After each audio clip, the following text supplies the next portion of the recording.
One of the things I've admired about you, Addison, is finding that work-family balance. So what's that been like as somebody who has walked that walk to be able to find that work-life balance? Well, I mean, it's trying to know that you have periods in your life. You have seasons of your life. And writing a fable, of course, there's seasons in the book that translate to the seasons of the business. Right now, I have young kids at home. I'm going to prioritize time at home with the young kids. Now, granted, I still work 40 to 45 hours a week, but I don't go over that. When it comes to the end of the week on a Friday afternoon, I get my stuff done and then I go spend time with my kids. At a certain point, my kids will be out of the house. And then if I wanted to spend 55 hours, 60 hours a week on the business, I could, but just knowing you need to be looking at what the goal is. And the goal is so that when my kids are in their 30s and they have kids, that they want to come back for dinner. You want to be able to say, well, you want to hang out with me. I think that's the goal in every interaction I have with my kids, but also why it's so important at this stage to have a really good relationship and spend time to have joint activities together, things that we can find that are both bring me joy, but also bring them joy, whether that's playing sports or just playing Uno or Yeah. reading a book together on the couch, something that is going to have a connection point so that when they're older, they're going to be able to say, well, I used to do this with my dad. And I think that's kind of what we want as parents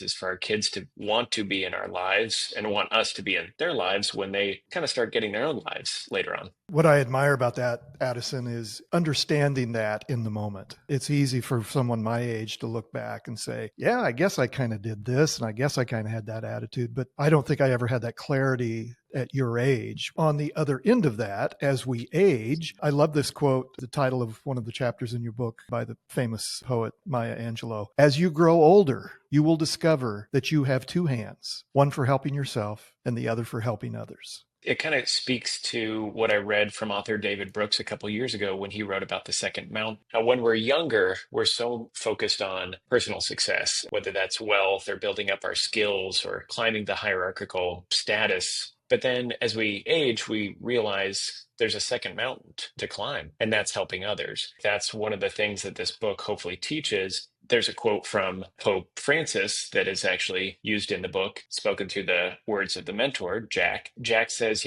a tree does not lend shade to itself. A river does not drink its own water. It is there for others. Dr. Killeen will hold an official launch and signing event about his book on Thursday, August 21st from 5:30 to 7 p.m. at Francie and Finch Bookstore in downtown Lincoln, Nebraska. Come join us. The event will include a Q&A session with Addison, interviewed by me. No RSVP is required. Just bring a friend and your curiosity. I guarantee we'll have some fun.